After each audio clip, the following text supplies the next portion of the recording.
السلام علیکم ورحمۃ اللہ وبرکاتہ۔ الحمد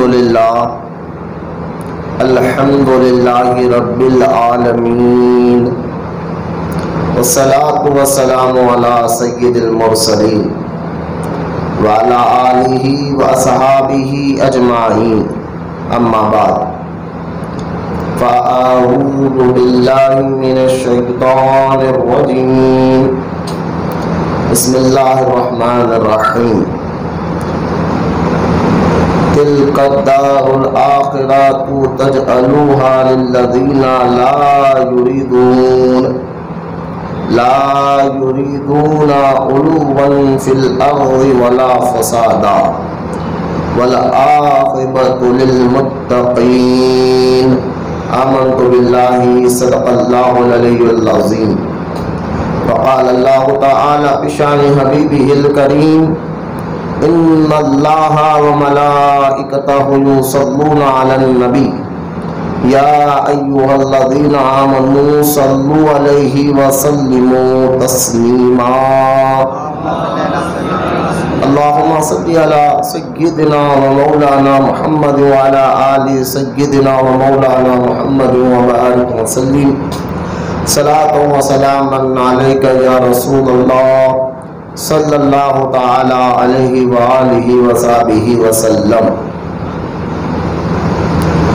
ہمارا یہ آج کا ہفتے واری اجتماع خانقاہ محبوب اولیاء میں انشاءاللہ تعالی آج کا یہ ٹاپک ہمارا فکر آخرت پہ ہوگا۔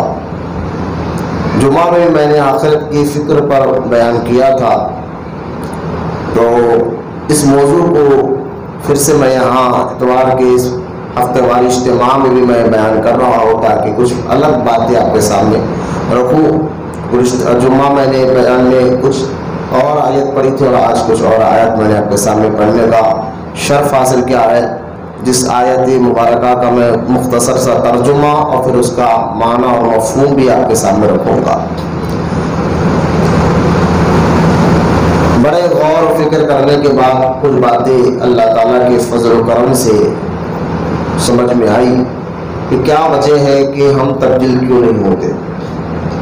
ہمارے اندر تو نیکی کا جذبہ تو لیکن پھر پانی کے بلبلے کی طرح رہتا ہے، جس طرح پانی کا بلبلا کچھ دور جا کر پھٹ جاتا ہے۔ بس ہمارا حال یہ ہو گیا ہے کہ ہم یا فجر پڑھے تو ظہر گور، ظہر پڑھے تو عصر گور، پھر اجتماع میں ہم بیٹھ رہے ہیں، جمعہ کی محفلوں میں ہم بیٹھ رہے ہیں، بیانات ہم سن رہے ہیں، اتنا سب کچھ۔ یعنی میں ان لوگ کی بات نہیں کر رہا ہوں جو معاذ اللہ ٹوٹل نمازوں سے دور ہے، دین سے دور ہے، وہ تو ہے ہی گناہگار۔ اللہ ان کو بھی نیک توفیق عطا فرمائے، ان کو بھی یہ جو بیان انٹرنیٹ پہ جائے گا انشاءاللہ ان کے ذریعے اللہ تعالیٰ اس بیان کے ذریعے ان کو بھی ہدایت کا ذریعہ بنا دے۔ ہم تو ٹوٹے پھوٹے الفاظ میں کچھ باتیں کر دیتے ہیں، لوگوں کے دلوں میں ان باتوں کا اثر ڈالنا یہ اللہ کا فضل ہوتا ہے، اس کا کرم ہوتا ہے، اس کی مرضی ہوتی ہے۔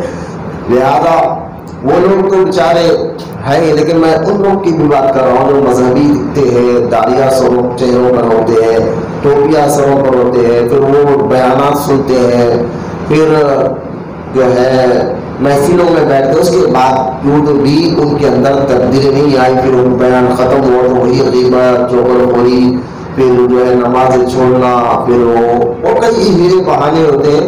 تو وجہ کیا ہے کہ ہم تبدیل کیوں نہیں ہو رہے؟ کیوں ہماری دلوں پر اس کا اثر نہیں ہو رہا، بیانات کا، قرآن کا، آیات کا، حدیث کا؟ تو بہت غور و فکر کرنے کے بعد اللہ کے فضل و کرم سے کچھ باتیں سمجھ میں آئی۔ وہ یہ ہے کہ سب سے اہم جو ہم تبدیل نہیں ہونے کی وجہ کہ کیوں ہم پر بیانات کا اثر نہیں ہو رہا، وجہ کیا ہے؟ تو سب سے اہم اور بات یہ ہے کہ ہماری فکر آخرت کی سوچ ہماری ختم ہو گئی ہے۔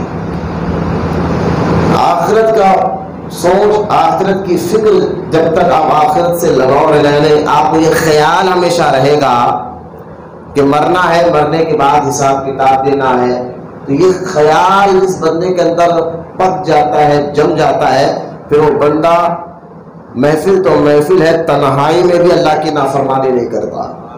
تو اصل ہماری فکر آخرت سے کٹ چکی ہے۔ اور میں یہ بات آپ کو اکثر کہتا ہوں کہ بندہ جب یعنی جو سوچتا ہے وہ سوچ ہی اس کی عادت بن کر باہر نکلتی ہے، فکر ہی اس کی عادت بن کر باہر نکلتی ہے۔ اب آپ نے رات میں سوچ لیا بھائی صبح اتنے بجے گھر سے نکلنا ہے، تو آپ رات میں سوچتے پھر صبح اسی شیڈول کے مطابق نہاتے دھوتے تیار ہو کے آپ کپڑے وغیرہ اپنے پسند کو سب شیڈول پہلے سے تیار ہوتا ہے، بس صبح اس پہ عمل کرتا ہے، یعنی جو سوچتے ہیں پھر وہ عادت بن کر باہر نکلتے ہیں۔ تو لہذا ہماری سوچ ہی آخرت سے ختم ہو گئی ہے، اس لیے ہماری عادتیں نہیں بدل رہی، ہمارے فکر نہیں بدل رہی، ہماری سوچ نہیں بدل رہی، ہماری فکر میں ہماری سوچ میں آخرت کے بارے میں ہمارا ٹوٹل جو ہے وہ معاملہ وہاں سے کٹ چکا ہے۔ تو اس لیے ہمارے پاس نہ بیان سن کر اثر ہو رہا ہے، نہ نماز پڑھ کر بھی اثر ہو رہا ہے۔ بس دیکھ لیں آپ نمازیں پڑھ کر بیانہ سن کر بھی ہفتے واری اجتماع میں آنے کے بعد بھی وہی حال ہمارا، جمعہ کے 8 دن نمازیں چھوڑنا برابر ہے اور غیبتیں کرنا برابر ہے، جھوٹ بولنا برابر ہے۔ تو اصل میں ہماری وہ شوق اور جذبہ جو آخرت کا رہنا چاہیے تھا وہ اندر سے بالکل کٹا ہوا ہے۔ بس اب جو بھی کر رہے ہیں ایک رسمی طور پر کر رہے ہیں، کئی لوگ مجھے بے نمازی نہ سمجھے، کئی پیر صاحب مجھے ناراض نہ ہو جا کر میں نہ گیا۔ تو لہٰذا میں اکثر یہ بات کہتا ہوں، نہ پیر کو راضی کرنا ہے نہ لوگوں کو راضی کرنا ہے، اصل میں راضی اللہ تعالیٰ کو کرنا ہوتا ہے اور اس کے رسول علیہ السلام کو کرنا ہوتا ہے۔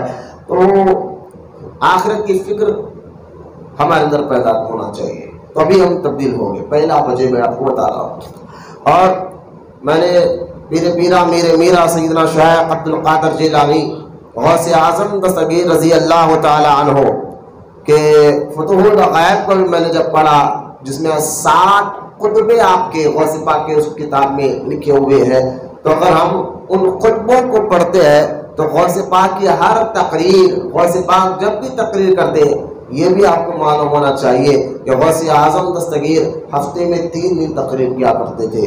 ایک اتوار کی صبح جو ہم کر رہے ہیں بولے سبحان اللہ، اور دوسرا منگل کے صبح، منگل کا دن، اور جمعہ کی نماز سے پہلے، یہ 3 دن غوث پاک رضی اللہ تعالیٰ عنہ تقریر کرتے تھے۔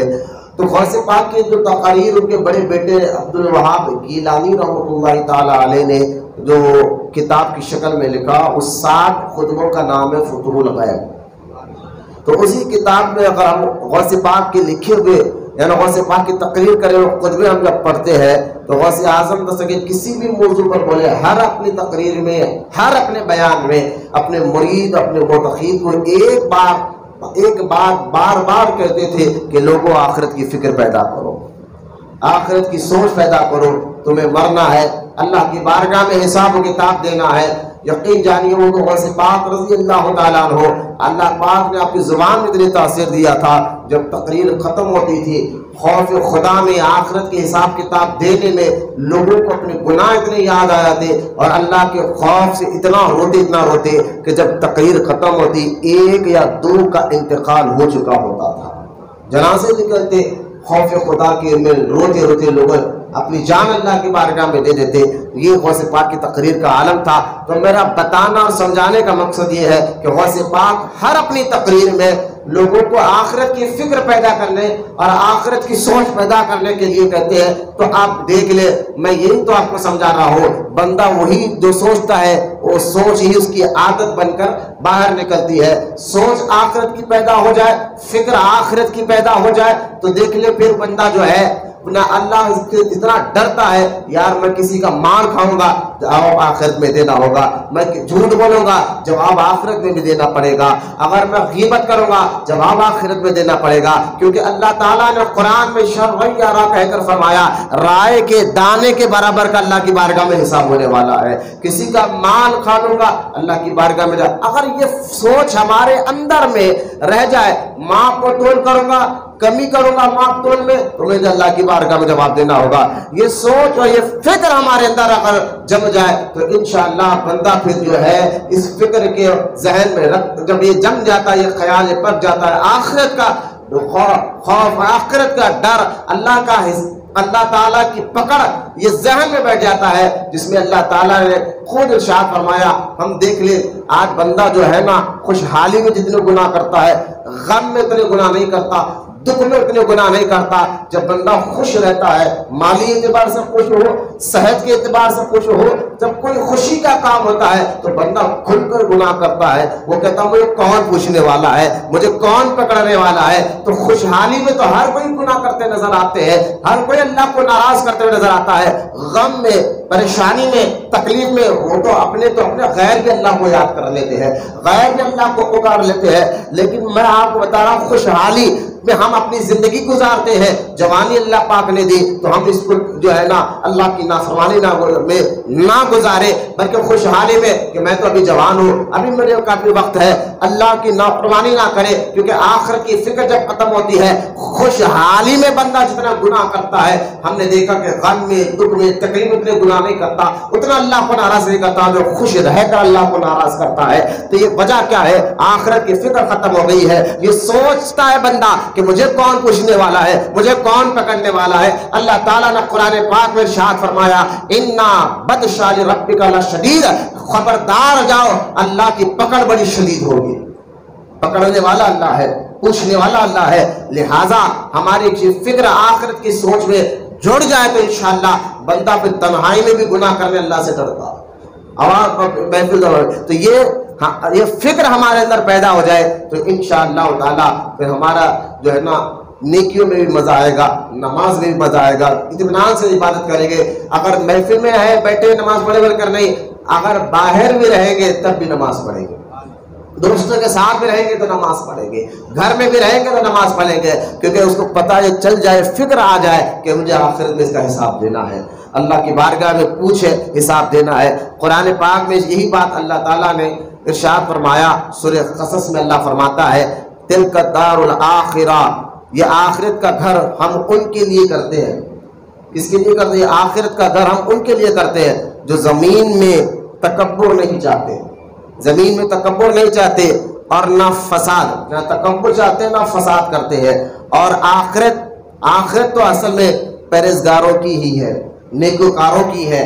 یہ آیت میں اللہ پاک نے فرمایا کہ ہم آخرت کی تیار، یعنی آخرت میں وہ لوگ ضرور کامیاب ہوں گے جو تکبر نہیں کرتے اور جو زمین پر فساد نہیں کرتے. یہ دو باتیں یاد رکھیں. تو یہاں پہلا میں نے آپ کو بتا دیا کہ ہم جو ہے آخرت کی فکر پیدا کریں، اپنے اندر سوچ پیدا کریں، تبھی ہمارا تبدیل ہوں گے، جب تک ہم تبدیل نہیں ہوں گے. اور دوسری بات یہ ہے ہم جو ہے نیاز میں تو بڑھ چڑھ کر حصہ لیتے ہیں، نماز میں نہیں لیتے. جو چیزیں فرض ہے اس کو چھوڑتے جا رہے ہیں. 11ویں میں دیکھ لیں آپ، چھٹی شریف میں دیکھیں، میلاد النبی میں دیکھیں. میلاد النبی کرنا، 11ویں شریف کرنا، چھٹی شریف کرنا، یہ یقیناً ثواب کا کام ہے، مستحب ہے. لیکن جو ہے ہم کیا صرف نیاز کی حد تک نہیں مسلمان ہیں، نماز کی حد تک نہیں ہے؟ یہ بھی حال دھیرے دھیرے ہوگا. ایک بندہ 11ویں میں 11 دیکھنے لگا رہا ہے غوث پاک کے نام کے نیاز کے، لیکن نمازیں کو حال دیکھ لے، اس کی فجر گئی، ظہر گئی، عصر گئی، مغرب گئی، عشاء گئی، پھر وہ غیبت، چغل خوری، لوگوں کو تکلیف پہنچانا، وہ الگ بات ہے. لہٰذا ہم صرف نیازی بھی نہ بنے، نیازی کے ساتھ نمازی بھی بنے، تبھی غوث اعظم بھی خوش ہوگے، اللہ اس کا رسول بھی خوش ہوگا. میں نیاز کا انکار نہیں کر رہا ہوں، نیاز کرنا اچھی چیز ہے، کیونکہ بلکہ یہاں ایک آیت مبارکہ سورہ المدثر میں آپ دیکھیں اللہ تعالیٰ ذکر فرما رہا ہے جب جنتی جنت میں چلے جائیں گے، دوزخی دوزخ میں چلے جائیں گے تو جنتی دوزخیوں سے بات کریں گے. قرآن کہتا ہے جنتی دوزخیوں سے بات کریں گے. ما سَأَلَاكُمْ فِي سَقَرَ قَالُوا لَمْ نَكُ مِنَ الصَّالِحِينَ وَلَمْ نَكُ نُطْعِمُ الْمِسْكِينَ. اب دیکھیے جنتی جنت میں جانے کے بعد، دوزخی دوزخ میں جانے کے بعد، تو جنتی جنت میں رہ کر دوزخی سے پکار کر کہیں گے کہ تم لوگ جو ہے دوزخ میں کس وجہ سے گئے، وجہ کیا تھی، کس وجہ سے تم دوزخ میں گئے. لیکن میں یہاں اس معنی کو بتانے سے ایک بات بتاؤں، جنت اور دوزخ میں ہزاروں سال کا فاصلہ ہے. بولو محمد سبحان اللہ، بات سمجھے؟ سنیں گے نا وہ پہ ساتھ رہ گیا پانی جاؤ. درود شریف پڑھے ایک مرتبہ. خالی پیسے کمانے کا ذہن ہے اور کچھ نہیں. میں یہاں ایک مسئلہ آپ کو بتانا چاہ رہا ہوں. مجھے بتائیے جنت اور دوزخ کا جو فاصلہ ہے وہ ہزاروں سال کا ہے.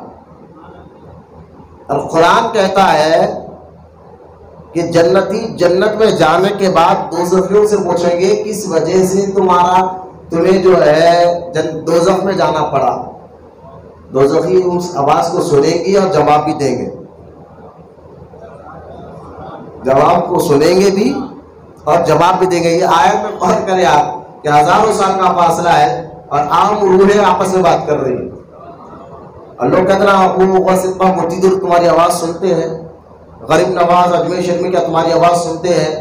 میں نے کہا یہ قرآن کہتا ہے کہ جنتی دوزخی ایک دوسرے سے بات کریں گے جبکہ ہزاروں سال کا فاصلہ ہے دونوں کے بیچ میں, لیکن ان کی آواز سنیں گے بھی جواب دیں گے. جب یہ عام روحوں کا یہ حال ہے تو اللہ کے مقدس بندوں کا حال کیا ہوگا.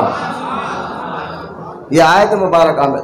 اب لیکن دوزخی کیا کہیں گے کہ کیا وجہ تم دوزخ میں گئے. وہ بولیں گے کیا بولیں گے, وہ کہیں گے قالوا لم نکن من المصلین, ہم نماز نہیں پڑھتے تھے. دوزخ میں جانے کی پہلی وجہ کیا ہے, ہم نماز نہیں پڑھتے تھے. پھر فرمایا ولم نکن نطعم المسکین, اور ہم مسکینوں کو کھانا نہیں کھلاتے تھے. تو یہاں یہ آیت مبارکہ میں بتایا گیا کہ نمازی کے ساتھ ساتھ نیازی بھی رہو. غریبوں یتیموں کو کھانا کھلانا بھی اللہ کا حکم ہے. دیکھیں آپ, تو یہاں نماز اور نیاز دونوں کا ذکر ایک ساتھ ہوا اس آیت میں. نماز کا ذکر اور نیاز کا ذکر دونوں کا ایک ساتھ ہوا. تو نیاز اسی کی قبول ہوتی ہے جو نمازی بھی ہو, نیازی کے ساتھ ساتھ نمازی بھی ہو. یہ آیت مبارکہ کے تحت ہمیں پتہ چلا. اور نماز تو اتنی اہم ہے, اگر ہم قرآن پڑھ کے دیکھیں سب سے زیادہ تاکید, سب سے زیادہ اگر کسی احکام کے بارے میں اللہ تعالیٰ نے قرآن میں آیت اتاری ہو تو نماز ہے, وہ نماز ہے. علماء فرماتے ہیں کہ اللہ تعالیٰ نے قرآن میں 700 آیت اتاری نماز کے لیے. 700 مرتبہ اللہ پاک نے قرآن پاک میں تاکید فرمائی نماز پڑھو, نماز قائم کرو, نماز قائم کرو. لہٰذا ہم نمازی کے نیازی کے ساتھ ساتھ نمازی بنے, اللہ کی بارگاہ میں وہی قبول ہوگا. اور پھر ہم جو عمل کر کر اللہ کو ناراض کرتے ہیں, آخرت کی فکر, آخرت کی فکر کے لیے ہمیں کیا چاہیے, ہمیں دوزخ کے عذاب پر بھی غور و فکر کرنا چاہیے. یعنی جو قرآن میں جو آیت عذاب کے متعلق ہے اس پر بھی غور و فکر کرنے سے آخرت کی فکر ہمیں پیدا ہوتی ہے. حضرت عمر ابن خطاب رضی اللہ تعالیٰ عنہ کے بارے میں یہ روایت بڑی مشہور ہے کہ آپ کئی مہینے بستر پہ بیمار پڑے ہوتے. لوگ پوچھتے تو آپ بیمار ہونے کی وجہ نہ بخار ہوتا, نہ سر کا درد ہوتا, نہ جسم کا درد ہوتا, بلکہ حضرت عمر ابن خطاب رضی اللہ تعالی عنہ بیمار ہونے کی وجہ صرف یہ تھی, کوئی اگر آپ کے سامنے قرآن کی وہ آیت پڑھتا جس آیت میں اللہ نے عذاب کا ذکر کیا, بس وہ آیات کو سن کر آپ کانپ جاتے اور بستر پہ پڑ جاتے. یعنی خوف خدا, جبکہ جو عمر ابن خطاب جنتی ہے. دیکھو حضور نے زندگی میں کہا کہ عمر تو جنتی ہے, قطعی جنتی ہے, جس کی جنتی ہونے پر شک نہیں ہے. پھر بھی ان کو خوف خدا اور آخرت کے بارے میں آپ دیکھ لیں کتنا خوف تھا حضرت عمر ابن خطاب کا.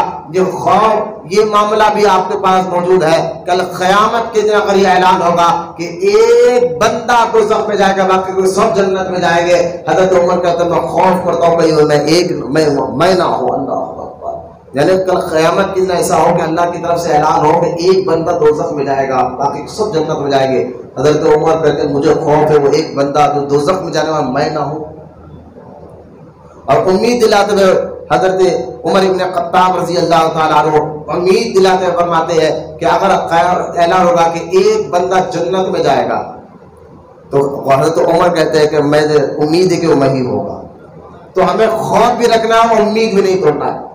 تو ہمیں کیا کرنا ہے, امید یعنی اللہ, اچھا اللہ پہ امید کا حال تو ہمارا تو پوچھو مت, اللہ پہ یقین, اللہ پہ پر امید رکھنا, یہ حال تو آج ہمارا یہ ہو گیا ہے کہ اس حد تک تو ہم میں سمجھے کہ میں زیرو ہے اللہ پر یقین اور امید پر بہت.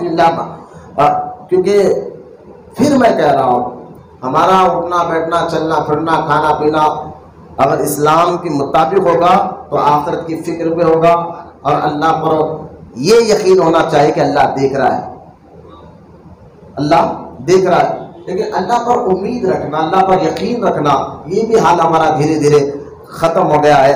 جیسا کہ آپ دیکھیں کہ محمود غزنوی رحمۃ اللہ تعالیٰ علیہ، میں اکثر کا ذکر کرتا ہوں محمود غزنوی رحمۃ اللہ تعالیٰ علیہ جو ہے راستے سے گزر رہے تھے، میں امید کی بات کر رہا ہوں، اللہ پر یقین اور امید کی بات کر رہا ہوں، یہ بھی ہمارے اندر سے دھیرے دھیرے ختم ہو جا رہا ہے کہ محمود غزنوی رحمۃ اللہ تعالیٰ علیہ ایک راستے سے گزر رہے تھے تو آپ نے دیکھا کہ ایک بوڑھا آدمی بالکل جس کے ہاتھ کانپ رہے تھے، یعنی یوں سمجھے کہ اب مرا یا جب مرا، یہ اس کی عمر تھی، لیکن وہ ایک اپنے ہاتھ سے ایک پیڑ ایک جھاڑ لگا رہا تھا۔ محمود غزنوی رحمۃ اللہ تعالیٰ نے رک کر اس کے جذبے کو دیکھ کر کہا کہ بابا عمر تو کافی ہو گئی، یعنی آپ کے ہاتھ پیر بھی کانپ رہے تھے، عمر ہو گئی ہے، پھر آپ کس لیے یہ پیڑ لگا رہے ہیں؟ کہ اس پیڑ کو آپ لگا رہے ہیں کیا آپ اس کا پھل کھا سکیں گے؟ یعنی جب تک زندہ رہیں گے نہیں رہیں گے پتہ نہیں، بالکل اتنی عمر آپ کی ہو گئی ہے، کیا آپ اس کے پھل کھا سکیں گے؟ محمود غزنوی کے سوال پر اس بوڑھے بابا نے جواب دیا، کہا محمود بادشاہ سلامت، یقیناً میں رہوں گا یا نہیں رہوں گا یہ تو پتہ نہیں، لیکن اگر میں آج یہ پیڑ لگا رہا ہوں مجھے اللہ سے امید ہے کل میرے پوتے اس کے فائدہ اٹھائیں، بیٹے میں تو پوتے تو میرا اس کا فائدہ ضرور اٹھائیں گے۔ محمود غزنوی رحمۃ اللہ تعالیٰ علیہ کو بڑا جو ہے نا خوشی ہوئی، اور فوراً ہی ایک سونے سے یعنی سکوں سے بھری ہوئی تھیلی اشرفیوں کی انعام میں دی، کہا تجھے اللہ سے اچھی امید ہے، اس خوشی میں مجھے تجھے دے رہا ہوں۔ تو اس بزرگ نے ہاتھ میں اشرفیوں کی تھیلی لے کر کہا ابھی تم نے کہا تھا نا محمود غزنوی کہ ابھی تم نے کہا تھا نا کہ اس پیڑ کو تم لگا رہے ہو اس کا پھل کھاؤ گے یا نہیں کھاؤ گے، لیکن آپ پھل لگے نہیں، لیکن اللہ نے اس کا پھل پہلے تیرے ذریعے مجھے دے دیا۔ امید اچھی ہونی چاہیے، امید اللہ سے اچھی ہونا چاہیے کہ ہم یہ کام کر رہے تو پہلے آپ امید رکھیں اللہ سے اچھا ہی ہوگا، اچھا ہی ہوگا، کوئی برا ہمارے ساتھ نہیں ہوگا۔ ہر حال میں آپ اللہ کا شکر ادا کرنے والے بنے، اللہ کا ہر حال میں شکر ادا کرنے والے بنے کہ جو بھی ہوگا اللہ اچھا کرے گا۔ آپ کہیں گے نہیں جناب ہم تو اللہ پہ امید رکھ کے کاروبار کر رہے ہیں، اللہ پہ امید رکھ کے جو ہے بزنس کر رہے ہیں، اللہ پہ امید رکھ کر جو ہے اللہ پہ امید رکھ کر جو ہے فلاں کاروبار کو جاتے ہیں، لیکن پھر بھی آپ دیکھیے کیا ہمارا نقصان ہی ہوتا ہے، نہ کاروبار میں فائدہ، نہ گاڑی چلا رہے نہ اس میں فائدہ، کچھ بھی نہیں۔ اللہ پہ یقین ہے لیکن بھروسہ یقین تو ہے، امید ہمیں نہیں توڑا۔ میں کہتا ہوں دیکھیے اگر آپ اللہ پہ امید اور یقین رکھتے ہوئے جو کام کر رہے ہیں آپ ہر حال میں پہلے اللہ کا شکر ادا کرنے والے بنے، ہر حال میں۔ کیوں کہ جو بندہ ہر حال میں اللہ کا شکر ادا کرتا ہے، یعنی ایک بندہ کاروبار کے لیے باہر گیا، روز 500 روپے ہوتے تھے، اس دن 100 روپے بھی نہیں ہوئے، اب کہ یا اللہ یہ کیا ہو گیا، روز تو تیرا نام لے کے نکلتا ہوں لیکن آج 500 ہونے کا 100 روپے بھی نہیں ہوئے، لیکن میں کہتا ہوں یہ شکایت بھی نہ کر، اس پر بھی اللہ کا شکر ادا کر۔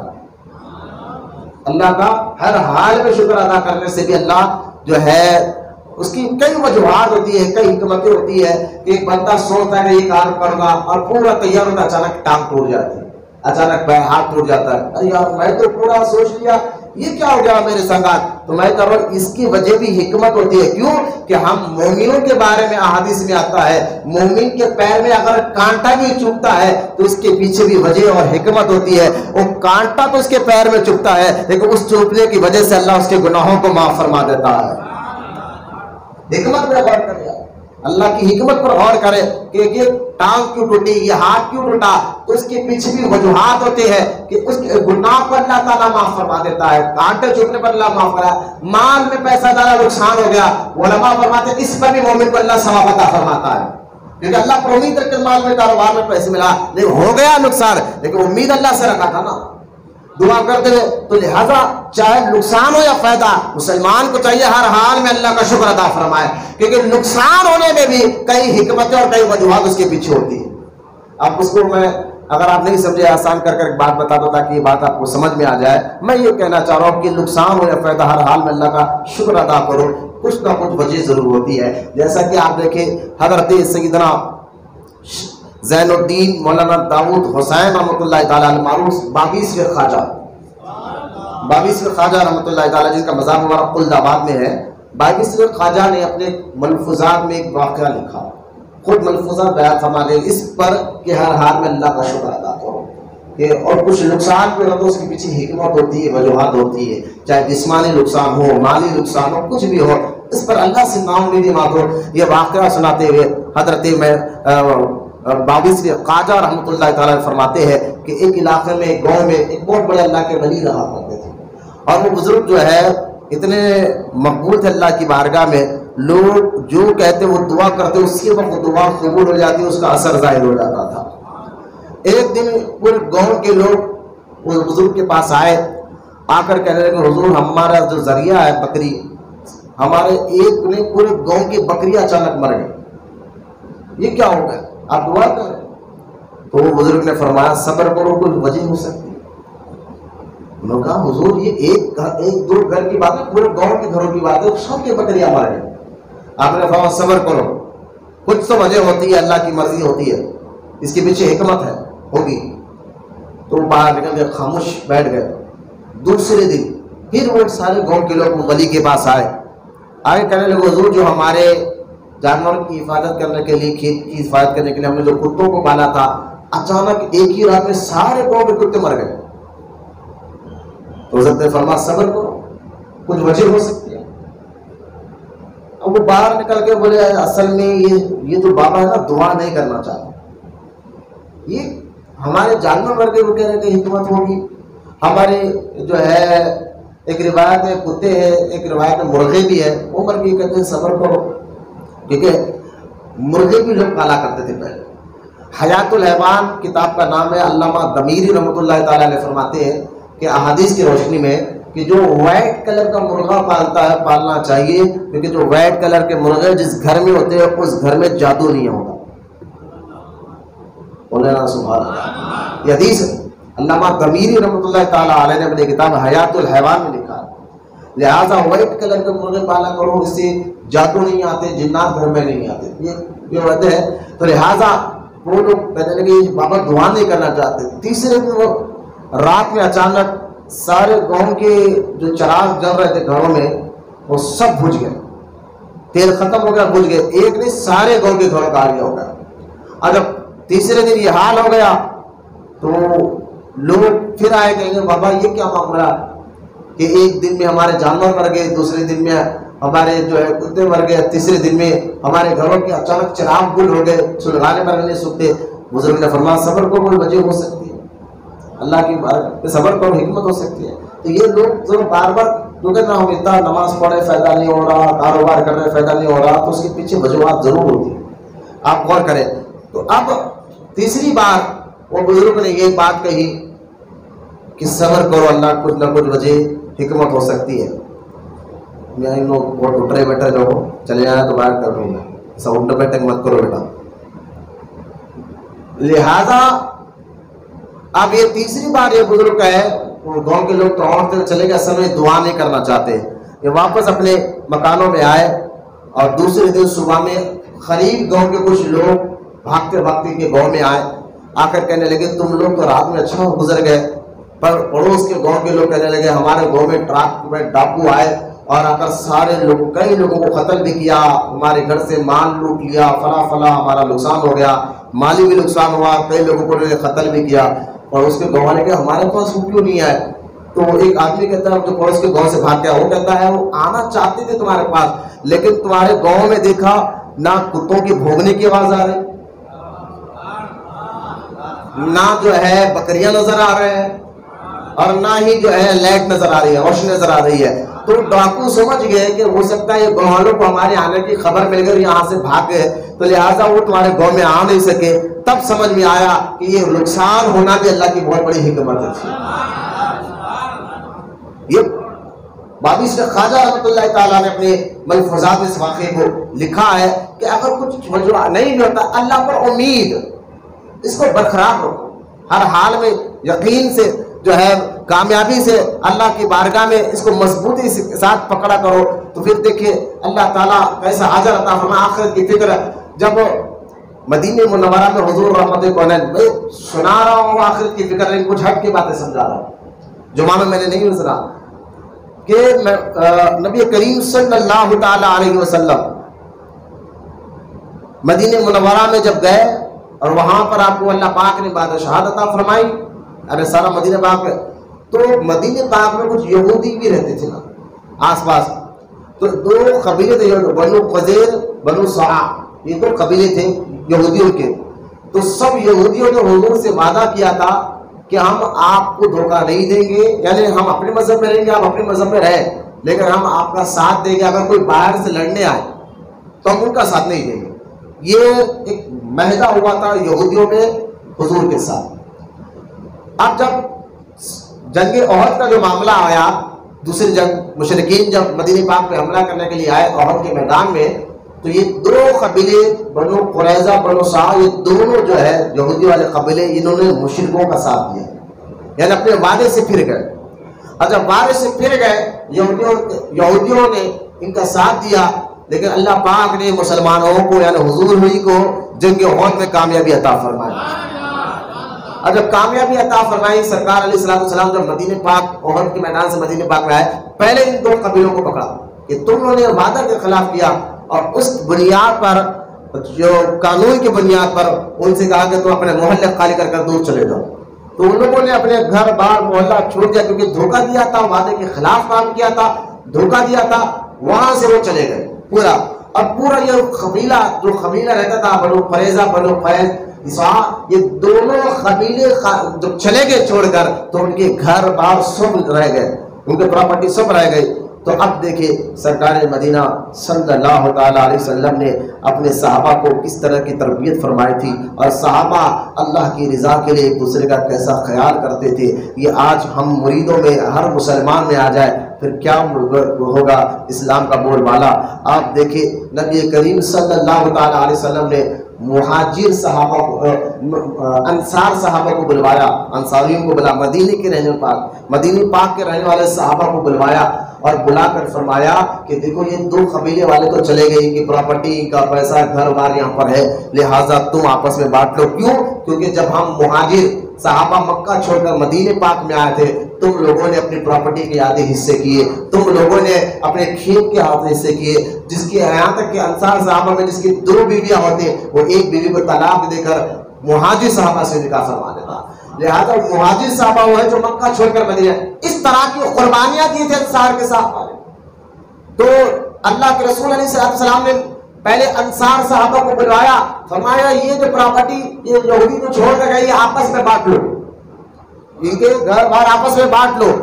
تو انصار صحابہ کہتے یا رسول اللہ صلی اللہ علیہ وسلم، آقا ہم یہاں کے مقامی بھی اور ہمارے پاس پہلے سے ہے، ہم چاہتے ہیں کہ آپ ہمارے بھائی مہاجروں کو اس کا حصہ دے دیں۔ یہ جو مہاجر ہمارے ساتھ آتے کہ عیسیٰ قربانی اللہ کی امید آخرت کی فکر اس کو کرتے ہیں، کہا کہ ہمارے جو مہاجر بھائی آئے ہوئے ہیں نا مکہ سے، ان کو آپ حصہ دے دیں۔ اور انصار حضور سے اجازت لے کر چلے گئے، سرکار نے مہاجرین کو بلوایا اور بلا کر فرمایا کہ یہ جو یہودی اپنے گھر بار مکان خالی کر کر گئے نا، یہ تم لوگ آپس میں بانٹ لو۔ وہ مہاجر صحابہ کہنے لگے یا رسول اللہ صلی اللہ علیہ وسلم، مانا کہ ہم نے مکے میں سب کو چھوڑ کر آپ کے ساتھ آیا ہے، گھر بار سب کچھ چھوڑ کر آیا ہے، لیکن جب یہاں مدینہ پاک میں ہم آئے تو ہمارے بھائی انصار نے ہماری ان کی پراپرٹیوں میں سے ہمیں حصہ دیا ہے، ہمارے کو بہت مدد کی ہے۔ مہاجر صحابہ کہ ہم چاہتے کہ یہ پراپرٹی کا حصہ ہمارے بھائی انصار کو ملے، بولنا سبحان اللہ، یہ انصاریوں کو ملے۔ اتنا کہنا تو حضور کی مبارک آنکھوں سے آنسو جاری ہو گئے۔ جب آنسو جاری ہو گئے صحابہ نے پوچھا یا رسول اللہ علیہ السلام کہ آپ نے کوئی ایسی غلط بات کہہ دی جس سے آپ کے دل کو دکھ پہنچا تو ہم معافی چاہتے ہیں، آپ رو رہے کیوں ہے؟ اللہ کے نبی علیہ السلام نے فرمایا نا میں رو اس لیے نہیں رہا ہوں کہ تم نے یہ بات کہی، بلکہ میں اس لیے رو رہا ہوں جو تم دونوں کا آپس میں پیار میں نے دیکھا ہے، محبت میں نے آپس میں تم لوگ کی دیکھی ہے، خدا کی قسم ایسے ہی میری امت رہے گی تو اسلام کا نقشہ ہی کچھ اور ہوگا۔ آخرت کے لیے اپنے ایک دوسرے سے پیار کرو، کم سے کم بھائی بھائی سے جو معاملہ جدا ہے، یہ اس طرح کی حرکتیں ایک دوسرے کو تکلیفیں پہنچانا، میں کہہ رہا ہوں دیکھیے کہاں ہمارا معاشرہ جا رہا ہے. آج تو بھائی بھائی سے ہے، رشتہ دار سے، وہ تو ہے ہی، خانخواہوں میں آنے کے بعد، مرید بننے کے بعد بھی ایک دوسرے کی ٹانگ کھینچنا ہمارے اندر کی عادت بنتی جا رہی ہے. وجہ کیا ہے کہ ہماری فکر آخرت سے کٹ چکی ہے، سوچ ہماری آخرت سے کٹ چکی ہے. بندے اگر آخرت کی فکر اپنے اندر پیدا کرے، سرکار کے فرمان کے مطابق اسلام کا بول بالا کچھ اور ہوگا. صحابہ کا جذبہ دیکھے، نبی کریم علیہ السلام نے ان کو ایسی تربیت فرمائی تھی کہ جب ایک جنگ احد کا یہ واقعہ یہ غالباً کہ جب سرکار مدینہ علیہ السلام کے مقدس صحابہ، کچھ صحابہ شدید طور پر زخمی تھے اور پانی پانی کہہ رہے تھے، تو حضرت انس رضی اللہ تعالیٰ عنہ فرماتے ہیں میں میدان میں پانی لے کر دوڑا اور ایک زخمی صحابی کے پاس پہنچا کہ آپ پانی پی لیجئے. وہ پینے والے تھے، قریب میں ایک صحابی پانی پانی کہنے لگے. وہ صحابی نے کہا نہیں میں پہلے اس میرے بھائی کو پانی پلا دو. یہ مزاج اپنے اندر پیدا کرو، اپنے جذبہ، یہ قربانی والا جذبہ. کس لیے؟ آخرت کے، اللہ کی رضا کے لیے. وہ حضرت انس کہتے ہیں میں دوڑتے اس صحابی کے پاس گیا، اسے پلانے والا تھا، قریب میں ایک اور صحابی پانی پانی کہہ رہے تھے. تو میں ان دونوں صحابی نے، اس نے کہا نا مجھے بعد میں پلانا، پہلے اس بھائی کو پلا دے، تو میرے سے زیادہ زخمی وہ ہے. اب وہ حضرت انس رضی اللہ تعالیٰ فرماتے ہیں میں تیسرے کے پاس پانی لے کے دوڑا، لیکن قریب جانے تک اس کی یعنی نزا کی حالت میں تھا، بہت زیادہ زخمی تھا. پانی لے کے قریب جانے تک اس کا انتقال ہو گیا، وہ دنیا سے چلے گئے. میں نے ان کو دیکھا، واپس دوسرے والے کے پاس آیا، اس کی بھی روح نکل چکی تھی. واپس تیسرے والے کے پاس آیا، اس کی بھی روح نکل چکی تھی. حضرت انس رضی اللہ تعالیٰ روتے ہوئے کہتے ہیں یا اللہ کس طرح ان کے آپس میں پیار اور جذبے کو تو نے پیدا فرمایا. یہ تھا مسلمان جو ایک دوسرے کے لیے میدان میں موت کے وقت بھی خیال کرتے تھے. آج یہ خیال کہاں چلے گیا ہمارا؟ یہ فکر ہماری کہاں ختم ہو گئی؟ آج ہم کیوں اپنے اندر تبدیل؟ کیونکہ ہماری فکر، ان کو یہ خیال ہمیشہ آخرت کا رہتا تھا، فکر آخرت کی رہتی تھی، اللہ کی بارگاہ میں اجر لینا، ثواب لینے کا یقین اور امید ہمیشہ رہا کرتی تھی. لہٰذا آج ہم کیوں ایک دوسرے کی غیبتیں پیچھے کر کر بدنام کر رہے ہیں؟ کیوں کسی کو نیچا گرانا چاہتے ہیں؟ کیوں کسی کی ٹانگ کھینچنا چاہتے ہیں؟ بلکہ باعزت مسلمان یہ آپس میں ایسے پیار ہے. نبی کریم علیہ السلام نے یہاں تک فرمایا تھا کہ مسلمان ایک جسم کی طرح ہوتے ہیں. اگر جسم میں کہیں پر بھی مان لوگوں کو تکلیف تو پورے جسم کو ہوتی ہے. تو لہٰذا کسی مسلمان کو تکلیف پہنچے تو سب، آج باہر والے تو چھوڑے، آپ مسلمان کو تکلیفیں پہنچاتا ہے. یہ خانخواہوں میں بیماریاں پیدا ہو گئی ہے، درگاہوں میں یہ بیماریاں پیدا ہو گئی، مسجد میں یہ بیماریاں پیدا ہو گئی ہے، رشتہ داریوں میں یہ بیماریاں پیدا ہو گئی ہے، خاندانوں میں یہ بیماریاں پیدا ہو گئی ہے، پڑوسوں میں یہ بیماریاں پیدا ہو گئی ہے. لہٰذا ہمارا اسلام کچھ تو اور تھا. آپ دیکھیں جب رحمت والے صلی اللہ تعالیٰ علیہ وسلم نے پڑوسیوں کا حقوق بتایا تھا، ایک صحابی کے گھر میں اس وقت بکرے کے پائے، میں سمجھانے کے لیے اپنے الفاظ میں کہہ رہا ہوں، بکرے کے پائے کا سالن بنا تھا، خوشبو اچھی نکلی. ہمارا اسلام تو یہ چاہتا ہے کہ اگر کسی پیسے والا مسلمان ہو اور تمہارے پڑوس میں، تمہارے قریب گھر میں پڑوسیوں میں غریب بچے بھی رہتے ہیں نا، اگر تم اپنے بچوں کے لیے پھل فروٹ یا چاکلیٹ بھی لے کر جاؤ تو چھپا کر لے جاؤ، کیونکہ تمہارے پڑوس میں غریب بچے بھی ہوتے ہیں جو اتنا خرید، ان کا باپ وہ پھل نہیں خرید سکتا، وہ فروٹ نہیں خرید سکتا. اسلام میں کہتا ہے اگر آس پڑوس میں کوئی غریب مسلمان رہتے ہیں تو اپنے بچوں کو تم جو ہے اگر فروٹ لے کے جا رہے تو چھپا کر لے کے جاؤ، کیونکہ کچھ غریب بچے جو باجوک رہتے ہیں اگر ان کو پھل فروٹ نظر آئے وہ اپنے باپ سے ضد کریں گے اور اس طرح اس غریب کے دل کو تکلیف پہنچے گی. لہٰذا سرکار حدیث میں آتا ہے کہ چھپا کر لے کر جاؤ. حدیث میں یہاں تک کہ آتا ہے پھل ہو فروٹ ہو چھپا کر لے جاؤ. یہاں تک کہ اسلام یہ کہتا ہے کسی یتیم کے سامنے، یعنی یتیم بچے کے سامنے تم اپنے بچے کو پیار سے چومو مت، اپنے بیٹے کو گلے سے مت لگاؤ. اگر تم یتیم بے سہارا کے سامنے اپنے خود کے بیٹے کو پیار سے لگاؤ گے، چومیں گے، تو اس یتیم کو بڑا برا لگے گا، وہ اپنے باپ کو یاد کرے گا، وہ اپنے ماں کو یاد کرے گا. یہ ہمارا تعلیمات ہے. یہاں تک کہ حدیث میں آتا ہے اسلام تو یہ بھی کہتا ہے، خدا کی عزت و جلال کی قسمات تبدیل ہونے کا وقت ہے، اسلام یہ بھی کہتا ہے کسی بیوہ عورت کے سامنے تو اپنی بیوی سے پیار مت کرو، اپنے بیوی سے محبت مت کرو، ورنہ اس کو اپنے شوہر کی یاد آئے گی. یہ ہماری اسلامی تعلیمات تھی. اور صحابہ کیسے عمل کرتے تھے کہ ایک صحابی کے گھر میں اچھا سا کھانا پک گیا تو جب بیوی نے کہا کھانا تو اچھا بن گیا ہے، بیوی نے کہا، جب کہا تو شوہر نے کہا کیوں نہ اس کا سارا ثواب اپنے پڑوسی کو دے دو، بڑا غریب ہے، وہ بڑا غریب ہے، اس کو بھی دے دیں۔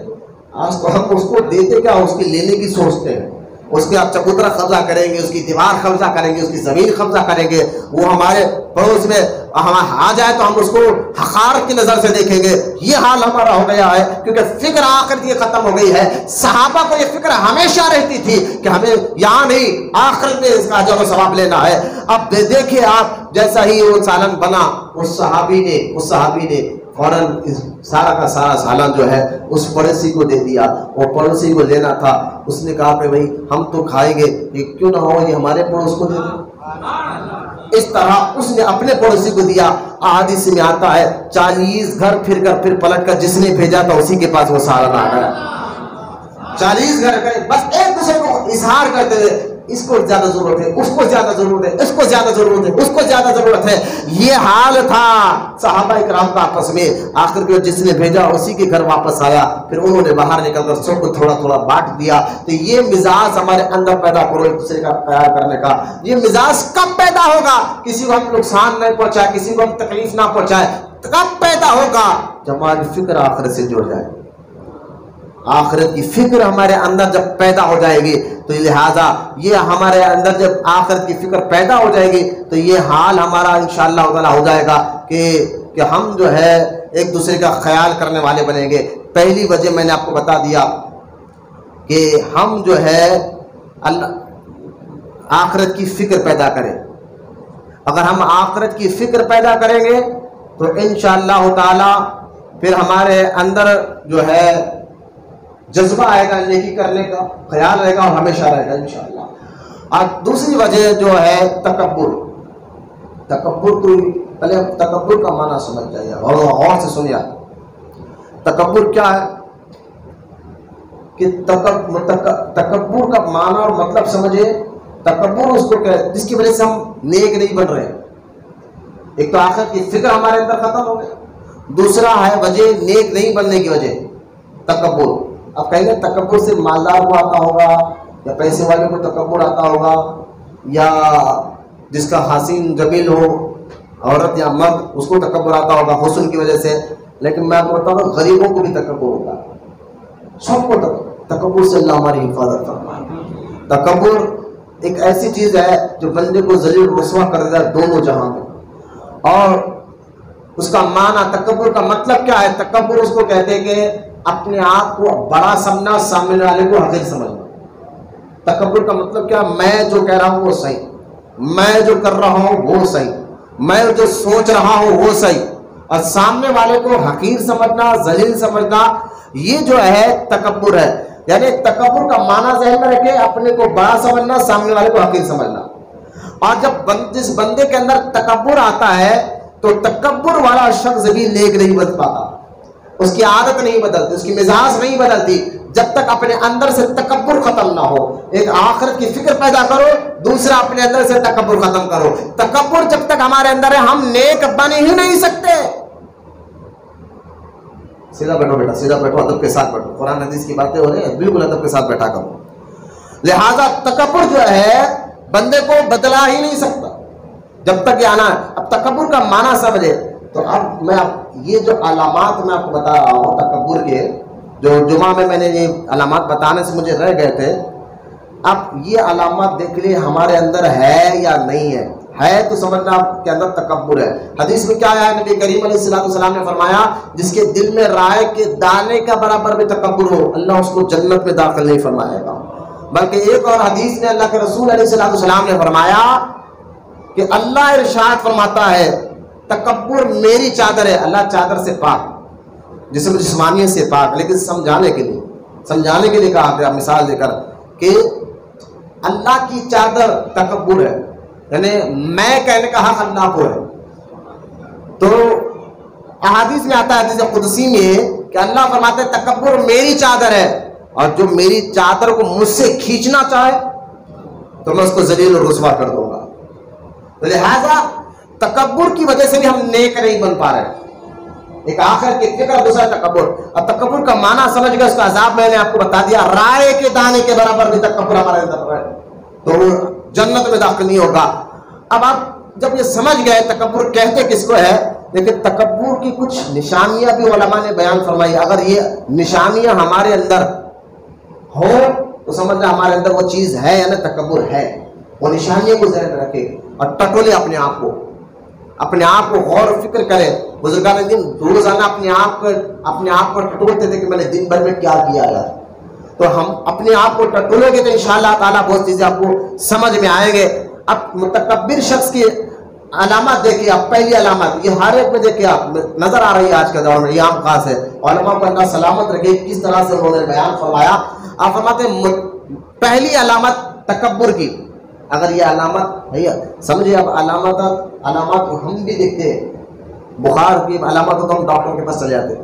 تو پہلے اس کی معلوم ہوتا نا کہ ہمیں آنکھ گرم ہے تو علامات محسوس ہو گئی بخار آیا، چلے گئے ڈاکٹر کو. تو کچھ علامات ہمیں محسوس ہوتے تبھی اس بیماری کا علاج ہم کروا سکتے ہیں. تو ہم تکبر کی علامات، یعنی تکبر ہے یعنی آپ کہے گا میں تو تکبر نہیں کرتا ہوں، لیکن آپ نے پہلے تکبر کا معنی تو سمجھا، لیکن وہ علامات آپ کے اندر ہے یا نہیں آپ کو نہیں سمجھا کبھی. ان علامات کو سمجھا. پہلی علامت بتا رہا ہوں، متکبر شخص کسی سے ملاقات کے لیے خود چل کر نہیں جاتا. یہ تکبر کی علامت ہے. متکبر شخص نیک کیوں نہیں بن رہا ہے، غور کرے. میں اس کو کیوں نہیں ہوں. یہ تو دلیل خطرناک بیماری عام ہو گئی ہے کہ پیسے والوں میں بھی یہ گھمنڈ آ گیا ہے، غریبوں میں یہ گھمنڈ آ گیا ہے، عالموں میں بھی یہ گھمنڈ آ گیا. میں عالموں کو جاہل سے کیوں بولوں، میں بڑا ہوں. تو متکبر شخص کسی سے ملاقات کے لیے خود چل کر جانا، اب کہتا ہے کہ یہ میری ذلت ہے، باہر سے ذلت سمجھتا ہے. لہذا اس کی خواہش یہ ہوتی ہے کہ دوسرا مجھ سے آ کر ملے. متکبر کی خواہش کیا ہوتی ہے؟ دوسرا مجھ سے آ کر ملے، میں کیوں جاؤں، ہے نا. آج کل جو ہے دھیرے دھیرے تکبر کی وجہ سے ہم غریب امیر میں بھی دعوت میں بھی ہم غور کرتے ہیں کہ امیر کی دعوت ہے یا غریب کی دعوت ہے. اب غریبوں کی دعوت تو ہم جاتے ہیں، پھر امیروں میں ہمارے لیول کا ہے یا نہیں ہے.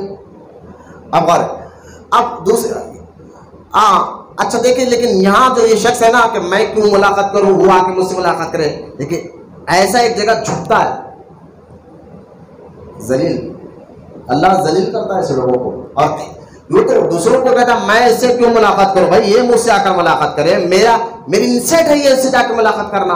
یہ متکبر ہونے کی پہچان ہے. لیکن یہ ایک جگہ جھکتا کیا، یہ صرف اسی وقت کسی سے ملاقات کے لیے جائے گا. ایسا آدمی صرف اسی وقت کسی سے ملاقات کے لیے خود جانا پسند کرے گا جب اس کی وجہ سے خود سے برتر گمان کرے یا کسی قسم کے دنیاوی نفع کا حصول یا نقصان کے بچنے کا ارادہ اور اسے مجبور کر دے. یعنی یہ بندہ جو خود سے دوسروں سے ملاقات کرنا پسند نہیں کرتا بلکہ یہ کہتا ہے کہ وہ مجھ سے آ کر ملاقات کرے، لیکن یہ بندہ اس سے ملاقات کرے گا تاکہ کسی سے دنیاوی فائدہ لینا ہو. وہاں جا کر ملاقات کرا، ارے کو بھائی سے ملیں گا نہیں تو ارے آڈیو پہلوانوں لیڈر جانا پڑتا اپنے کو. غریبوں کو تو چھوڑو، پڑوسیوں بھائی کو نہیں پوچھ رہا ہے. تکبر کا یہ حالت ہے. لہٰذا غریب یہ لیڈر صاحب سے نہیں ملوگا تو نقصان ہو جائے گا، فائدہ بھی نہیں ہوگا. لہٰذا متکبر اسی سے ملاقات خود سے جا کر ملاقات کرے گا جس سے دنیا کا فائدہ ملنے والا ہو یا اس کی وجہ سے کہیں نقصان نہ ہو جائے. کہیں مجھے پکڑنا، ہاں میرے کو سلام نہیں کرتا، اب تیرا کام کرتا ہوں، تیرے عہدے کو گرا لیتا ہوں، تیرا پیسہ کر لیتا ہوں، یہ ڈر کے اس سے ملاقات کرتا. خیر اللہ ہمیں اس بیماری سے محفوظ رکھے. اب دوسرا تکبر کی علامت، جس کے دل میں تکبر ہو، ایسا شخص سلام کرنے میں پہل نہیں کرے گا. یہ تو اتنی عام ہو گئی ہے، تو غریبوں میں بھی نظر آئے. سلام کرنے میں پہل نہیں کرے گا بلکہ خواہش رکھے گا کہ میں جہاں سے گزروں، جس محفل میں جاؤں، دوسرے مجھے سلام کرنے میں پہل کریں، دوسرے مجھے سلام کرنے میں پہل کریں. یہ تکبر کی دوسری نشانی. یہ آپ کے اندر ٹٹو اپنے آپ کو کہ ہمارے اندر یہ چیزیں ہیں تو اللہ کی پناہ چاہیے. تکبر بندے کو نیک بننے نہیں دیتا. بزرگان دین مجاہدہ اس لیے کراتے تھے جنگلوں میں تاکہ ان کے اندر سے تکبر نکلے. آپ دیکھیں اب تیسرا، میں دو علامتیں بتا. تیسری علامت، اس مرض میں یعنی تکبر میں مبتلا شخص کسی کی تعظیم کے لیے نہیں کھڑا ہوگا. کسی کی تعظیم کے لیے کھڑا ہونا سخت ناپسند کرے گا، چاہے کتنا ہی بڑی شخصیت کیوں نہ آ جائے. چھوڑو میں کیوں ان کی عزت کے لیے کھڑوں، یہ ہوگا نا. چاہے کتنی بھی بڑی شخصیت کیوں نہ آ جائے. ہاں کبھی کبھی مجبوری یا کسی نقصان سے بچنے کے لیے دل میں جبر کر کے کھڑا ہو جائے تو یہ الگ بات ہے. ارے بھائی یہ لیڈر صاحب آ کے اگر اس کے لیے کھڑا نہیں ہوا تو, لیکن جن کو اللہ عزت دے ان کو نہیں دے گا. جن کو اللہ نے عزت دی ان کو عزت نہیں ہے. اللہ نے علماء کو عزت دی, اللہ کے نیک بندوں کو عزت دی, ماں باپ کو اللہ نے عزت دی. چاہیے تو نا اپنے ماں باپ کو دیکھ کر کھڑا ہو جائے, چاہیے تو یہ تھا اپنے استاد کو دیکھ کر کھڑا ہو جائے, چاہیے تو یہ تھا عالم کو دیکھ کر کھڑا ہو جائے, سنی شیعہ عاشق رسول عالم کو دیکھ کر, چاہیے تو یہ تھا اللہ کے محبوب بندوں کو دیکھ کر کھڑا ہو جائے, لیکن یہ کھڑا نہیں ہوگا. لیکن جس سے اس کو ڈر ہوتا ہے اس کے لیے کھڑا نہیں ہوگا تو مجھے نقصان پہنچا سکے, اس کے لیے ضرور کھڑا ہو جائے گا. تو خیر یہ بھی ایک تکبر کی علامت تیسری میں نے آپ کے سامنے بیان فرمائی. چوتھی یہ دیکھ لیں آپ, یہ بھی ہمارے اندر عام ہوتے جا رہی ہے. متکبر کسی سے مصافحہ کرنا پسند ہی نہیں کرتا, ہاتھ ملانا یہ اندر بھی ہمارے ہے. میں نہیں ملانا نہیں چاہتا کیونکہ مرشد ہونے کے ناطے مجھے حق بنتا کہ میں نام لے کے بھی بول سکتا ہوں کہ تم یہ ہے, تمہارے اندر یہ شکایت ہے. لیکن کیونکہ ممبر کا معاملہ میں نام لینا نہیں چاہتا, لیکن ہمارے اندر کچھ مریدوں کے اندر ہے کہ مصافحہ, متکبر کسی سے مصافحہ کرنا, ہاتھ ملانا پسند نہیں کرتا. ہاں اسے دوسروں کے ہاتھ کیوں نہیں پسند نہیں کرتا, اسے دوسروں کے ہاتھ اس قابل ہی نظر نہیں آتے. یعنی میرے قابل کا ہے نہیں, میں اسے کیوں ہاتھ ملاؤں آتے. یہ ان سے اپنے یا تو اپنے اس کو اپنے قابل نظر نہیں آتے, یا انہیں اپنے ہاتھوں میں لینا یعنی یہ میرے ہاتھ, یہ میرے قابل ہے, میں اس کو اپنے ہاتھ میں آتے لوں. چنانچہ اکثر فقط جو ہے فقط ایسا شخص جو ہاتھ ملانا نہیں چاہتا, ہیلے بہانے کرے گا. اگر باہر مجبوری میں ہاتھ ملانا بھی پڑ جائے تو اندر سے بخوبی اندازہ کیا, اس کے اندازے سے بخوبی اندازہ کیا جا سکتا ہے اس کی طبیعت میں یہ ہاتھ ملانا بہت مشکل گزر رہا ہے. ہاں یعنی جو متکبر شخص ہے ہاتھ ملانا دوسروں سے جلدی پسند نہیں کرے گا, کیونکہ وہ سمجھتا کہ یہ میرے ہاتھ کے قابل نہیں ہے کہ میں سے ہاتھ ملاؤں. اگر مجبوری یعنی تو پہلے ہیلے بہانے کرے گا, اگر مجبوری کے تحت ملانا بھی پڑ جائے تو اس کے چہرے سے پتا چلے گا یہ بڑی مشکل سے ملا رہا ہے, زبردستی ہاتھ ملا رہا ہے. دیکھتے نا مسئلہ, ارے یار مجبوری کو ہاتھ ملا رہا, زبردستی ہاتھ ملا رہا ہے. ہاں جسے نگاہ تکبر سے نہ دیکھے اس سے مصافحہ اس گرم جوشی سے کرے گا جیسے کسی سے ملاقات کرتے وقت ظاہر ہونی چاہیے. یعنی تکبر نہ ہو, گرم جوشی سے ملتا ہے. تکبر ہو تو یہ جو ہے نا معاملہ الٹا نظر آتا ہے, یہ بھی ذہن میں رکھے. اسی قسم آج دیکھیں تکبر, زمین پر سب سے پہلے ہونے والا گناہ کا نام تکبر ہے. زمین پر سب سے پہلے گناہ ہونے والا کا نام تکبر. حدیث میں آتا ہے نبی کریم صلی اللہ تعالیٰ علیہ وسلم نے ارشاد فرمایا, قیامت کے میدان میں اللہ کے حکم سے ایک منادی ندا کرے گا, فرعون کہاں ہے, فرعون کو لے کر آؤ, فرعون کہاں ہے, فرعون کو لے کر آؤ. تو فرعون کو آگ کا تاج پہنایا جائے گا. تاج پہننا اچھی چیز ہے, لیکن جو تاج پہن کر متکبر چالے کرے, تکبر کرے, اللہ خود قرآن میں کہتا ہے تم زمین پر اکڑ کر نہ چلو, لہٰذا آگ کا تاج بنایا جائے گا, سور پر بٹھا کر آیا جائے گا. حدیث میں آتا ہے سور پر بٹھا کر آیا جائے گا, اور جب جہنم کے دروازے کا روک دیا جائے گا پھر اللہ کے حکم سے منادی ندا کرے گا, وہ لوگ کہاں ہیں جو تکبر کرتے تھے زمین پر, ان کو بھی لایا جائے پھر ان کے پیچھے. اور جو لوگ تکبر کر کر سامنے والے کو حقیر سمجھنا, سامنے والے کا مذاق اڑانا, سامنے چاہے حسن کا تکبر ہو, علم کا تکبر ہو, باڈی کا تکبر ہو, جسم کا تکبر ہو, وہ لوگ سب کے سب فرعون کے پیچھے کھڑے ہو جائیں گے.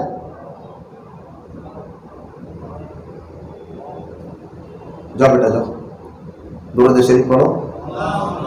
اللہم صلی علی سیدنا محمد وعلی آل سیدنا محمد بارک وسلم, صلاۃ و سلام علیک یا رسول اللہ صلی اللہ تعالیٰ علیہ وسلم. لہذا متکبر شخص جو ہے وہ فرعون کے ساتھ اٹھنے والا ہے قیامت کے دن. کس کے ساتھ اٹھے گا, فرعون کے ساتھ اٹھے گا. متکبر کو ذہن میں رکھنا چاہیے, فرعون کے ساتھ اٹھے گا متکبر. اور پھر اللہ کا حکم ہوگا حمان کو لایا جائے. حمان فرعون کا وزیر تھا, حسد کرنے والا. اور کہا جتنے حاسدین ہیں, جو لوگ حسد کرتے بھائیوں سے, رشتہ داروں سے, دوستوں سے, کبھی علم کا حسد, ارے میرے سے زیادہ آگے بڑھنا, میرے سے زیادہ پیر کے قریب ہو جانا, حسد کرنے لگ جا, پھر اس کی کمزوری پیدا کرو, پیر کے قریب سے میں رہنا چاہیے. تو لہٰذا حاسدین جو ہے پھر ان کو ہمان کے ساتھ دوزخ میں کھڑا جائے گا۔ پھر اس طرح دیکھیں اللہ کے عذاب سے کوئی بچ نہیں سکتا۔ نوح علیہ السلام نے جب اپنے قوم سے کہا تھا نا کہ تم اگر اللہ کی نافرمانی کرو گے تو اللہ کا عذاب آئے گا، اور کوئی اللہ کے عذاب سے نہیں بچ سکتا، کچھ نوجوان کھڑے ہوئے نوح علیہ السلام کے سامنے، نوجوان خاص طور پر سنائے، کہتے ہیں ابھی تو نوجوان ہی ہے، کون کون ہمیں کون پکڑتا، ہمیں کون پوچھنے والا ہے، ہم گناہ کر۔ کچھ نوجوان کھڑے ہو کر کہنے لگے اے اللہ کے نبی نوح علیہ السلام ہم بچ جائیں گے، جب تک اللہ کا عذاب آئے گا پانی کا ہم اتنی دور چلے جائیں گے، اتنی دور چلے جائیں گے، وہ ہم تک وہ عذاب آ ہی نہیں سکے گا۔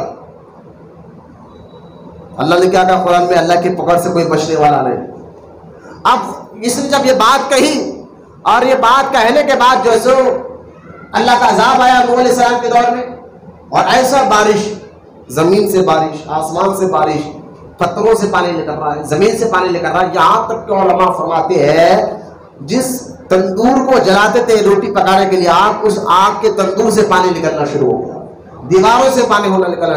اور یہ نوجوان جو کہنا بھاگتے بھاگتے بھاگتے بھاگتے کب تک بھاگیں گے، کہیں تو تھکیں گے، جب پانی والا بھاگ رہے بھاگتے بھاگتے بھاگتے بھاگتے ایک جگہ تھک کر ایک غار میں چھپ گئے، اور جب اس غار میں جا کر چھپے، وہ 4 یا 5 نوجوان تھے، سب کو ایک ساتھ پیشاب آیا، ایک ساتھ آیا، اور جب وہ پیشاب کرنے لگے خدا کی قدرت دیکھیں، اتنا پیشاب آیا، اس پیشاب میں ہی وہ ڈوب کر مر گئے، اسی پیشاب میں ڈوب کر اللہ نے عذاب میں اسی، کیونکہ وعدہ کرا اللہ کے عذاب سے ہم بچ جائیں گے، اللہ کی پکڑ سے ہم بچ جائیں گے۔ مظلوموں کی بدوا مت لو، غریبوں کی بدوائیں مت لو، کسی کو حقیر نظر سے مت دیکھو، کسی سے جلس مت رکھو۔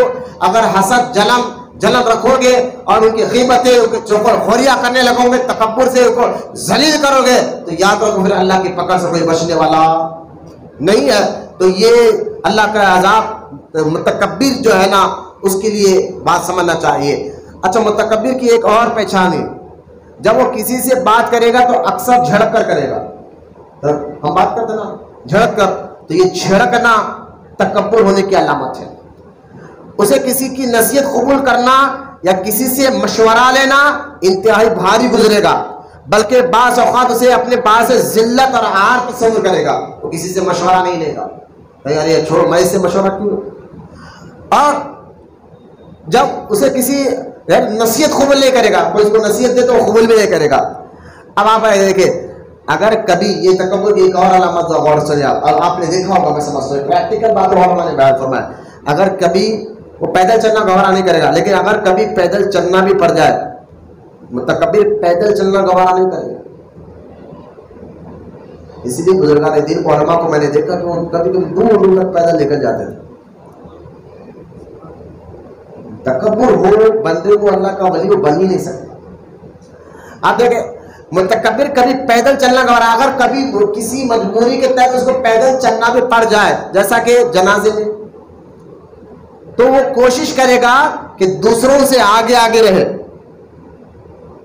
جنازے میں کیا چلنا پڑے تو کیا کرے گا، دوسروں سے آگے آگے رہے، کسی کے پیچھے چلنا اس کو پسند نہیں رہے، کسی کے پیچھے چلنا اس کو پسند نہیں آئے گا۔ ہاں، اگر ساتھ چلنا پڑ ہی جائے تو ایسے لوگوں کے قریب رہے گا جس کا لباس اچھا ہو، جس کو یہ اپنے قابل سمجھتا ہو۔ اللہ اکبر، اللہ اکبر، یہ متکبر کی پہچان ہے، جس کا لباس اچھا ہو، جس کو اپنے قابل سمجھتا ہو، وہ اس کے ساتھ چلنا پسند کرے گا متکبر۔ اور ایک علامت کہ اس کے چہرے پر اکثر خطگی نظر آئے گی، یعنی متکبر مسکرانا بہت کم ہے، مسکرانا حضور کی سنت ہے، تو وہ مسکرائیں گے ہمیشہ، ورق چہرہ رکھے، یہ متکبر کی پہچان ہے، ورق چہرہ ہمیشہ۔ یہاں تک کہ علماء فرماتے ہیں اگر جماعت سے نماز بھی پڑھے گا، صف میں لوگوں کے ساتھ کھڑے گا تو ایسوں کے ساتھ کھڑے گا جو اس کے برابر ہو، غریب کے برابر نہیں کھڑے گا، جس کے کپڑے میلے اس کے برابر نہیں کھڑے گا۔ حالانکہ میلے کپڑے لے کر نماز پڑھنے آنا بھی نہیں چاہیے، کیونکہ کپڑوں کا پاک ہونا بھی شرط ہے، کیونکہ غریب ہو تو لہٰذا تو وہ نماز کی صف میں بھی اپنے برابر کے لوگوں کو دیکھے گا۔ اللہ رحم کرے گا۔ لہٰذا متکبر کے بارے میں ایک بزرگ نے بہت پیاری روایت بیان کر کر میں بات ختم کر رہا ہوں کہ آخرت کی فکر پیدا کرو، اللہ سے امید قائم رکھو، ہر حال میں اللہ کا شکر ادا کرو۔ میں نے ابھی آپ کو بتایا جو ہوتا ہے ہمارے لیے اچھے کے لیے ہوتا ہے۔ ارے عمر ہو رہی ہے اب کیا کریں بھائی، یہ اس حال میں رکھنا بھی اللہ کی حکمت ہے۔ میں نے ابھی جو بتایا آپ کو بہت سی حکمتیں ہیں کہ کیوں آپ کو اتنا جلدی یہ چیز نہیں مل رہی ہے، بھائی آپ کو نہ دینا ہی حکمت ہے۔ مل جاتی تو آپ کو پتہ نہیں کہ کیا حال ہو جاتا۔ تو کس چیز آپ کو نہیں مل رہی ہے، آپ کوشش کرنے کے بعد بھی، تب بھی اللہ کا شکر ادا کرو۔ اللہ اس کی وجوہات جانو کیوں ہے۔ یہ بزرگان دین جو ہے یہ وجوہات پر نظر رکھتے تھے نا، ہر حال میں اللہ کا شکر ادا کرتے تھے۔ جیسا کہ میں ایک بزرگ کا واقعہ یہ اس سے تھوڑا سا ملتا جلتا، ایک عورت آ کر کہنے لگی کہ ہمارے جو بھینس تھے جس کے ذریعے سے ہم ہل چلاتے تھے مر گئے۔ بزرگ نے اپنی بیوی کو کہا صبر کر، وجہ ہوگی۔ پھر آ کے کہنے لگے وہ جو ویٹ مرغی ہم نے پالے تھے وہی مر گئے، کہا صبر کر، وجہ ہوگی۔ تیسرا آ کے کہا جو ہم نے جانوروں کی حفاظت کے لیے کتے رکھے تھے وہ مر گئے، کہا صبر کر، وجہ ہوگی۔ وہ عورت بہت بڑبڑانے لگی، بیوی یہ کیسے بابا ہے، شکایت کرتا نہیں، اللہ سے دعا کرتا نہیں، بس صبر کر کہتا ہے۔ دوسرے دن اسی گاؤں میں ڈاکو آئے، کئی گھروں کو لوٹا، لیکن اس ولی کے گھر کو اس لیے چھوڑ دیا نہ وہاں جانور نظر آئے، نہ وہاں کتے بھونکنے کی آواز آئی، نہ مرغے کے بانگ کی آواز آئی، تو سمجھا یہ گھر میں کوئی ہوتے نہیں، وہ چلے گئے۔ لہذا اس کی وجہ سے ان کے جان اور مال کے اللہ نے حفاظت فرمائے۔ تو آپ کو اگر کوئی چیز نہیں مل رہی، آپ کوشش کرنے کے باوجود بھی نقصان پہ نقصان ہو رہا ہے، تو صبر کرو، اس کی وجہ ہوگی۔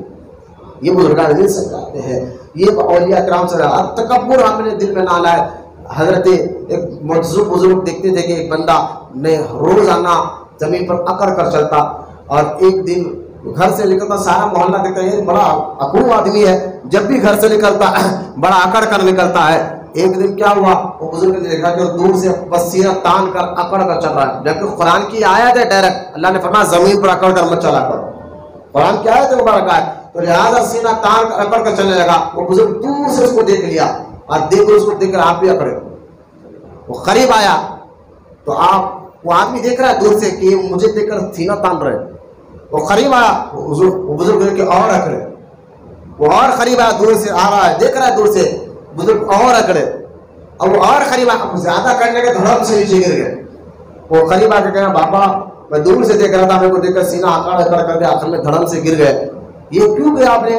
تو بابا نے فرمایا کہ تو بھی تو بس سینہ تان کر نکلتا ہے گھر سے، سب لوگ دیکھتے ہیں اکڑ کر نکلتا ہے، میں سمجھا اکڑنا اچھی چیز ہوگی، مجذوب ہے، اپنے دیوانے کے انداز میں سمجھا رہا ہے کہ میں نے سمجھا کہ اکڑنا اچھی چیز ہوگی، میں بھی اکڑا۔ جب تو قریب آیا تو میں اور اکڑا، تو اور قریب آیا تو میں اور اکڑا، دھڑم سے گر گیا۔ اب میں گر گیا، ابھی دیکھنا ہے تو کب گرتا۔ میں تو گر گیا نا، اب دیکھنا یہ کہ تو کب گرتا۔ تو یہ نصیحت اس بچے کو سمجھ میں آئی، اور اسے اسی وقت تکبر سے توبہ فرمایا۔ تو لہٰذا ہمارے اندر سے دو چیز، ایک آخرت کی فکر پیدا کرے، اللہ سے امید رکھے، ہر حال میں اللہ کا شکر ادا کرے، تب یہ آخرت کی فکر ہمارے اندر آئے گی، اور دوسرا تکبر ختم کرے۔ اللہ کی بارگاہ میں دعا، اللہ ہم تمام کو فعل سنت سے زیادہ عمل کی توفیق عطا فرمائے۔ جتنے بچے نوجوان یہاں خانہ محبوب علیہ میں آئے، مولا دنیا آخرت میں کو کامیابی عطا فرمائے۔ وما علینا الا البلاغ والحمد للہ رب العالمین۔